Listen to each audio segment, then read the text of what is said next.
Hello, my name is Amy Diaz, and I would like to thank Rubio for doing an interview for our school, South Miami Senior High, and for taking his time to be here with me today. So thank you, Rubio. Thank you. I'm glad to do it. What first led you to become a politician? Actually, I got involved as a volunteer in campaigns in '91, and I got interested in it. Then I volunteered in a campaign in '92. I ended up helping run the Bob Dole for President campaign in Miami in '96, and then when I got out of law school, I got elected to the City of West Miami Commission. You know, West Miami's a little small city where I lived for a long time. And I got elected there, and then from there I got a chance to run for the Florida House, so it just kind of developed. I've always had an interest in politics and in public service, but I didn't think I would run so early in my life, but I did, and it's kind of taken on a life of its own.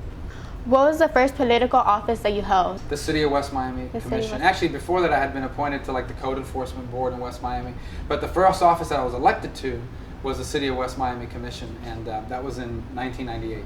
What background did you have before the Speaker of the House? Well, I was a land use and zoning attorney. I had gone to law school at the University of Miami, and before that I had been at the University of Florida undergrad, and before that I had gone for a year to school in Missouri on a football scholarship, and before that I was in South Miami High. So yeah. What were your goals and accomplishments when you were in the House? Our goals were a couple things. I mean, we really wanted to make sure that Florida didn't run budget deficits, so we didn't have to raise taxes to balance our budgets, because Florida's economy would be hurt by having to do that. And I'm proud that over the 8 years that we were there, we never had to raise taxes. Who were the key decision makers? Well, obviously, the last 2 years I was the Speaker of the Florida House, and so that helped a lot in terms of, I was one of the key decision makers in the House. But before that, I mean, the people that really kind of make a lot of the major decisions up there are the Speaker of the House and the Senate President. But then your chairmen are very powerful too, and every member matters. Every member has a voice because they vote, and you need their votes. So there are a few things every year that the Speaker can really be involved in, and for me it was property tax reform. And then almost all the other issues are decided at the committee level through the chairman and the members of those committees. What led you to run for Senate, and what qualifies you to run for Senate? Well, I think first of all, what qualifies me is that I'm living life in the everyday world, that I'm actually going through a lot of the things that people in the real world are going through. I mean, I know people that are struggling, that are looking for a job. I know how tough the economy's gotten. I know small businessmen and women that can't open up a business or grow their existing business. What led me to run is my passion for that, my belief that this is the greatest country that's ever existed. But I don't want to lose the things that make us special, the things that allow people to start businesses out of nowhere. I mean, look at Facebook as an example of a company that was started out of a dorm room. I mean, that's not possible in any other country in the world. I don't want us to lose that. What are the issues that you stand for, and can you explain the most important one to you? Well, the most important issue right now facing everybody is growing our economy so that it creates jobs. Because, and people who are watching this are going through it at their home, whether it's unable to find a part-time job, if you're in school, maybe your parents are struggling with their jobs. That hurts everybody, because when people aren't working, they're not spending money into the economy, and that hurts other people as well. Not to mention you could lose your home. So, you're talking about the taxes in the houses. What are you planning to do for us with that situation? Because a lot of people that they tried to do the modifications and it didn't get approved, and their houses are going for foreclosure. Well, those are the two separate issues. On the taxes, that's really a state issue. It's not a federal issue. When I was in the Florida House, we tried to change the property tax code a bunch of times, and we could just never get the other people involved to go along with us on that. The modifications have to do with loans, and one of the things that's happening is there are people that simply can't afford to pay their mortgage because they don't have a house. And so there's not much you can do in that regard, unfortunately. Those are unfortunate situations.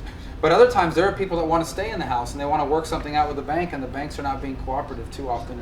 And so I think we need to put pressure on banks to be more cooperative in terms of the modifications, particularly for people that really want to stay in their home. Lately we've been hearing stories about banks that are abusing people, that are fraudulently filing documents, or they have these law firms that are fraudulently filing documents and leading to fraudulent foreclosures.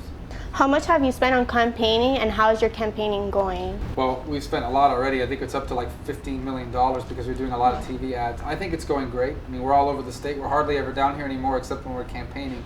But we travel almost every day somewhere and give a speech or do a fundraiser, and it's going really well. I mean, we have just a couple weeks left, but we're very positive about the direction that it's going. Okay. As you know, I'm a student in South Miami Senior High, as well as yourself.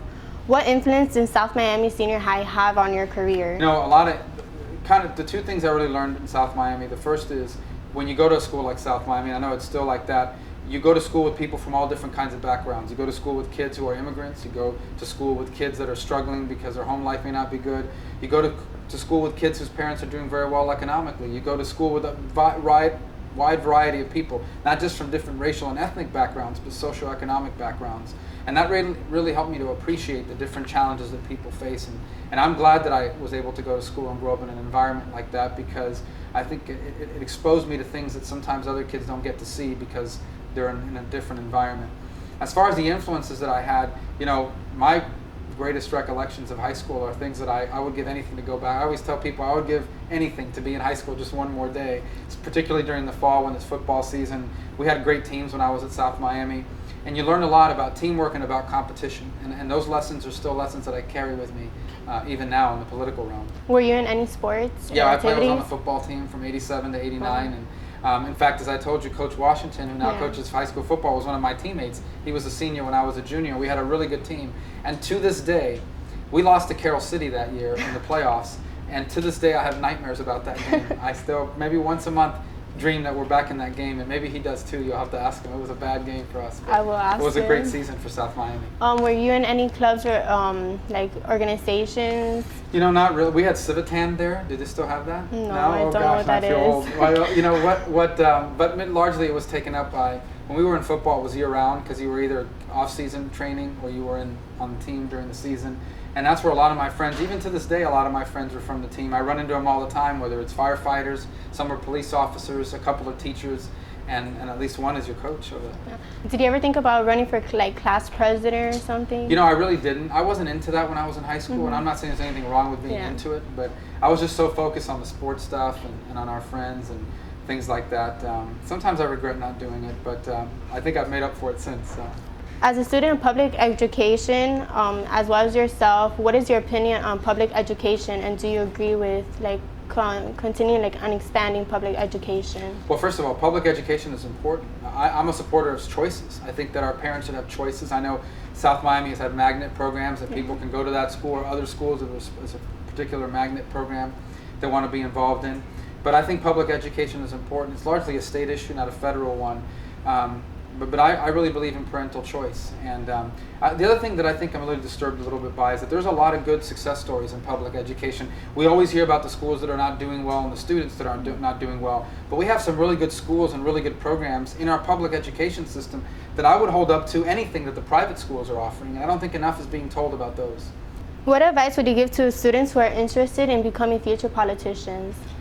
I mean, the biggest advice I could give them is get an education. I mean, make sure you're a well-rounded person, that you go to school, that you learn about a lot of different things, that you have a career, that you can sustain yourself and hopefully one day a family, and that you have an economic outlook outside of politics. Politics is something you should do. It's not something you should be.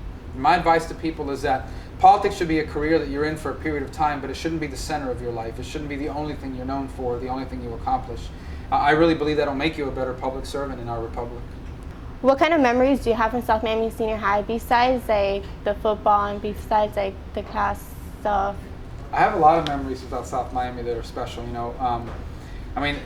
I was telling you this earlier, but the school looks different than it did back in the day. There's a new building. Well, the new building takes up the parking lot, and I'll never forget that in my junior year, there was like a student protest because there weren't enough parking spaces for the cars.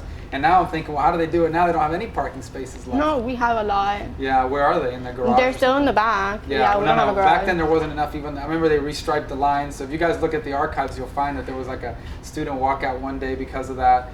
We had a lot of fun in high school. It was I don't know if how times have changed. I think in some ways they've gotten a lot better. But I have a lot of fond memories about high school, whether it was the ring ceremony or, my prom, and even before that, every year they're in homecoming. Homecoming was always a lot of fun. I remember we would play a lot of games at Tropical Park, and everybody would go to Burger King on Bird Road afterwards. I don't know if they still do that. McDonald's. Is it McDonald's now? Yeah. So, those things. We used to be able to go off campus for lunch. You're not able to do that anymore? No, they restricted that. We used to have to basically get to McDonald's on Bird and 62nd and 67th and back, in the 30 or 40 minutes that you had. And there was always those places around the corner that you used to walk to. So I have a lot of fond memories. I always tell this to people, make sure that your high school years are productive, get good grades, and make sure you're positioned to go to college or get in a career training. But have fun too, because it really is some of the best days of your life. I would give anything to be able to go back to high school for at least one more day. I'd like to thank you for your time and for doing this interview with me, and I hope that your success keeps on getting bigger. I know so many people are rooting for you and stuff, and I'll help you with your with your campaign. Thank you I want to so be much. there in my school supporting you. Thank you. Thank you. Thank you.